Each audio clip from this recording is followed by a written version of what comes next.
ప్రార్థన దేవుడు ఆలకిస్తాడండి? చెప్పాలి. ఎవరి ప్రార్థన దేవుడు ఆలకిస్తాడు అనేది వాళ్ళ అంశం. ఎవరి ప్రార్థన దేవుడు ఆలకించడు కూడా ఉంది. మొదటిగా ఎవరి ప్రార్థన ఆలకించడు మనం చదివిన ఆరాధన కీర్తనలో 66వ కీర్తన 18వ వచనం చదువుదామండి. నేను పాపమును లక్ష్యము చేసినలో ప్రభువు నా మనవి వినకపోవునుగా. మొదటిగా చెప్పేది ఏంటి అనగా ఎవరి ప్రార్థన దేవుడు ఆలకించడు. ఆలకించని వారి ప్రార్థన అంటే వారు ఏముంటే దేవుడు ఆలకించనన్నాడు? చెప్పాలండి. ఏముంటే దేవుడు ప్రార్థన ఆలకించడు? పాపము హృదయములో లక్ష్యము చేస్తే దేవుడు మన ప్రార్థన ఏమి చేయడంట? అలా ఇప్పుడు ఎందుకు మనందరి విగ్రహాలు దిగుతాం. మనందరి విగ్రహాలు ఇప్పుడు మనం యేసు ప్రభువులోకి వచ్చాం. యేసు ప్రభువులోకి వచ్చాం కాబట్టి మనం ఎవరిని ఆరాధిస్తున్నాం? దేవుడిని ఆరాధిస్తున్నాం. మన బంధువులు డైరెక్ట్గా దేవుడిలోకి రాలేదు కాబట్టి వారు డైరెక్ట్గా పూజలు చేసుకుంటున్నారు, గుళ్ళకి వెళ్తున్నారు, అక్షంతలు వేయించుకుంటున్నారు. ఆ దేవుళ్ళకి, ఆ దేవతలకి, ఆ వాళ్ళకి వారి పద్ధతుల్లో వారు చేసుకుంటున్నారు. ఇప్పుడు దేవునిలోకి వచ్చాం. ఇప్పుడు దేవునిలోకి వచ్చి మన మనస్సు అంతా మనం చేయటాలా? ఇప్పుడు విగ్రహారాధన వెళ్ళలేదు.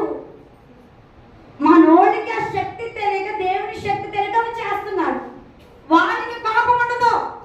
శక్తి తెలిసి, దేవుడు ఏంటో తెలిసి, దేవుని నామం ఏంటో తెలిసి, దేవుని ఆరాధించి, దేవుని పాడుతూ, దేవుని స్తుతిస్తూ, దేవుని శ్రేష్టమైన వాక్యాలు వింటూ మన హృదయము వాటి మీద లక్ష్యం ఉందనుకోండి, వాటి మీద మనస్సు ఉందనుకోండి, వాటి మీద ఆశ ఉందనుకోండి, వాటి మీద ప్రేమ ఉందనుకోండి, మన ప్రార్థన దేవుడు ఆలకించాలని ఖచ్చితంగా చెప్తారు. ఎందుకంటే మన హృదయంలో దేనికి లక్ష్యం ఉంచాము? పాపానికి లక్ష్యం ఉంచాము కాబట్టి దేవుడు మనకి ఏమి చేయడు నాన్న. దావీదు భక్తుడు అంటున్నాడు. దావీదు భక్తుడు ఎంత శ్రేష్టంగా అంటున్నారంటే, నాకు దేవా నన్ను పరిశోధించు, నన్ను పరిశీలన చేయి, నాలో పాపము లేదు కాబట్టి నీవు నా మొర్ర ఆలకిస్తావు. నా దేవుడు నా మొర్ర ఆలకించాడండి అని దావీదు ధైర్యంగా చెప్తున్నాడు. ఈ రోజు ధైర్యంగా చెప్పగలుగుతున్నామండి మనము? నా దేవుడు నా ప్రార్థన ఆలకించాడు, నా ప్రార్థనకి జవాబిస్తున్నాడు, నా ప్రార్థనకి ప్రత్యుత్తరం ఇస్తున్నాడు. ఎందుకంటే నా హృదయంలో పాపము. అలాగా డేరుగా ధైర్యంగా దావీదు చెప్పగలుగుతున్నాడు. ఇది నన్ను పరిశుద్ధాత్మ దేవుడు, నా ప్రియమైన దైవ జనగమా, నా రక్తము చేత కడగబడిన నా పిల్లలారా, యేసు రక్తము యేసు నామమును ఉచ్చరిస్తున్న నా ప్రియమైన కుమారుడా, ప్రియమైన కుమార్తె, నీ హృదయంలో పాపానికి లక్ష్యం ఉందనుకో. చూడలేదుగా, కానీ మనసు మాత్రం ప్రభువు దావీదు గారి ద్వారా, నా కుమారుడా, నా కుమార్తె, మీ ప్రార్థనలకు జవాబు రావట్లేదు. మా ఇంట్లో శోధనలు వస్తున్నాయి, మా ఇంట్లో బలహీనతలు వస్తున్నాయి, మా ఇంట్లో కష్టాలు వస్తున్నాయి, మా ఇంట్లో ఆపదలు వస్తున్నాయి, మా ఇంట్లో అపనిందలు వస్తున్నాయి, మా ఒంటిలో రోగాలు వస్తున్నాయి, మా జీవితాలలో ఇటువంటి శాపము తాండవాడుతుంది.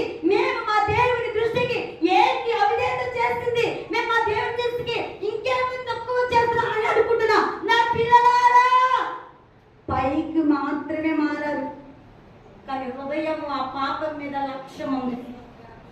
మీ హృదయం ఆ పాపం మీద ఆశపడుతుంది.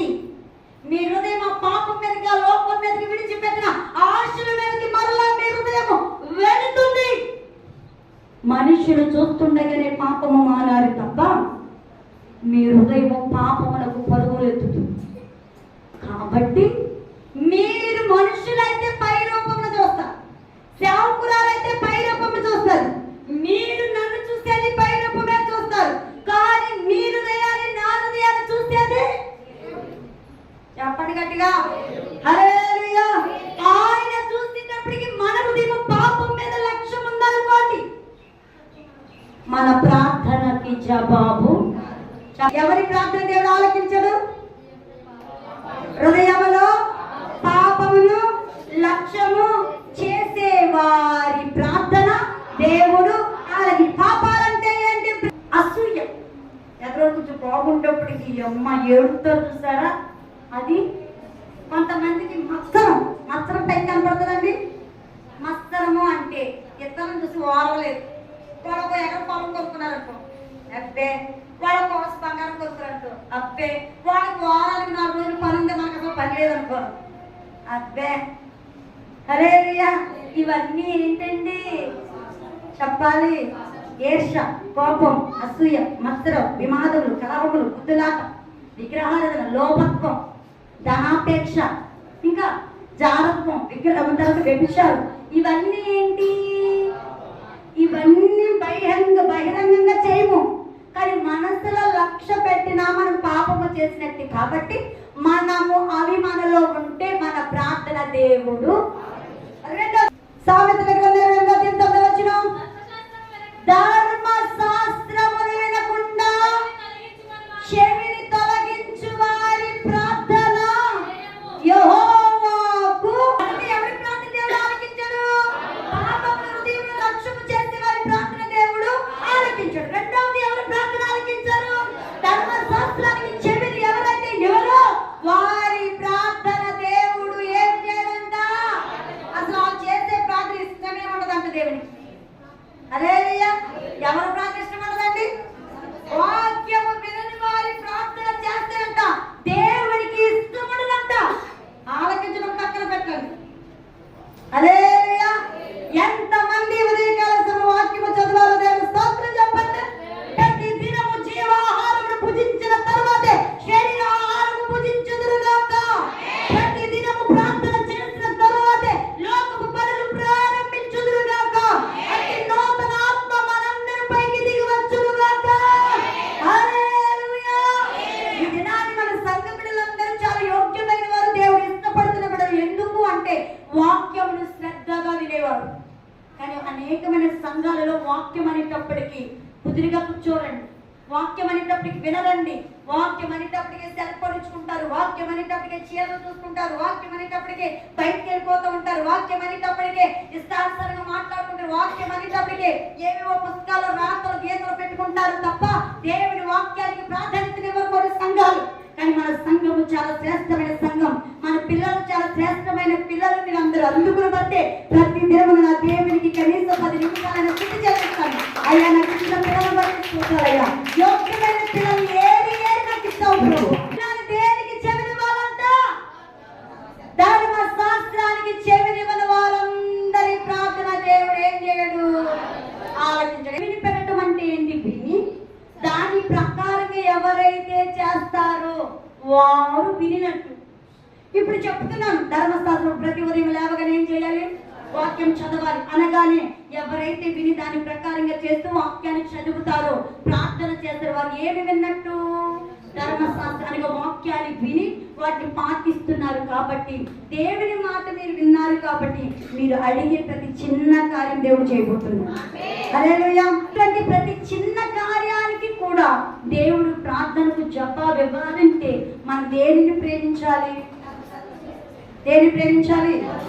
దివారాత్రముల వాక్యమును ధ్యానించాలి, దివారాత్రం వాక్యాన్ని ప్రేమించాలి, దివారాత్రము వాక్యము వినాలి, దివారాత్రి వాక్యాన్ని మన దేవుడు ధ్యానిస్తే దేవుడు మన ప్రార్థన ఆలకిస్తాడు. వినకపోతే ప్రార్థన రెండే చెప్పాలి. ఎవరి ప్రార్థన ఆలకించడండి? పాపములు మనస్సులో లక్ష్యం ఉంచి వారి ప్రార్థన దేవుడు. రెండవది ధర్మశాస్త్రము వినని వారి ప్రార్థన దేవుడు. మరి ఎవరి ప్రార్థన ఆలకిస్తాడంటే చూపించేసి ముగించేస్తాడు. నెంబర్ 1 ఎవరి ప్రార్థన ఆలకిస్తాడంటే నీతిమంతుల ప్రార్థన దేవుడు ఆలకిస్తాడన్నమాట. చూద్దాము సామెతల గ్రంథం 15వ అధ్యాయము 29వ వచనం చదవండి. ఒకలేమో యోహాను సువార్త 9:31 తీయండి, ఒకలేమో 9:33 తీయండి.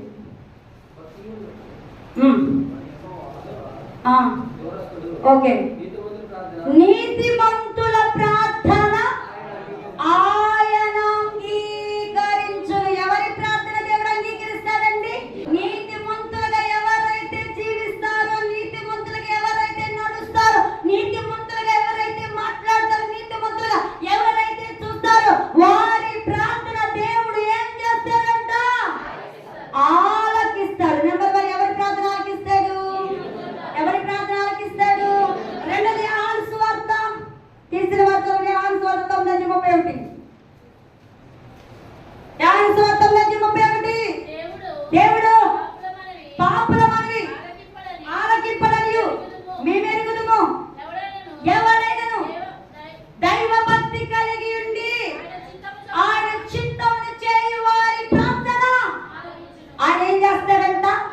చెప్పాలి. ఏ భక్తి? దైవ భక్తి ఉండి ఆయన చిత్తం చేయాలంట. ఎవరి చిత్తము? దేవుని చిత్తము ఎవరైతే చేస్తారో వారి మనవి దేవుడు ఏం చేస్తాడంట? ప్రార్థన ఆలకిస్తాడు. నీతిమంతుల ప్రార్థన. ఎవరి ప్రార్థన ఆలకిస్తారు? ఆయన దైవ భక్తి కలిగి ఆయన చిత్తం అయితే ఎవరైతే చేస్తారో వారి ప్రార్థన దేవుడు. ఎవరి ప్రార్థన? నీతిమంతుల ప్రార్థన. ఎవరి ప్రార్థన ఆలకిస్తాడు? దైవ భక్తి కలిగిన వారి ప్రార్థన ఆలకిస్తాడు. ఎవరి ప్రార్థన ఆలకిస్తాడు? ఆయన చిత్తమును నెరవేర్చే వారి ప్రార్థన ఆలకిస్తాడు. 4 చూస్తే కీర్తన గ్రంథం 69వ అధ్యాయం 33వ వచనం చదవండి. యెహోవా దరిద్రుల మొర్ర ఆలకించును. ఎవరి మొర్ర ఆలకిస్తారంటండి? దరిద్రులు. ఎవరి మొర్ర అంటండి? దీన దశలో ఉన్న నా పిల్లలైన మీ అందరితో దేవుడు అంటాడు, నా పిల్లలారా నీతిమంతులుగా ఉండండి. నా పిల్లలారా నా భక్తిని విడిచిపెట్టండి. నా పిల్లలారా నా చిత్తం మీరు చేయండి. ఇదిగో మీ దీన దశలో మీరు నాకు మొర పెడితే నేను మీ ప్రార్థన ఆలకిస్తాను అని దేవుడు వాగ్దానం చేస్తున్నారు. హల్లెలూయా. అనగా నీతిమంతుల ప్రార్థన. రెండవది దైవ భక్తి కలిగిన ప్రార్థన. మూడవది ఆయన చిత్తం చేయని వారి ప్రార్థన.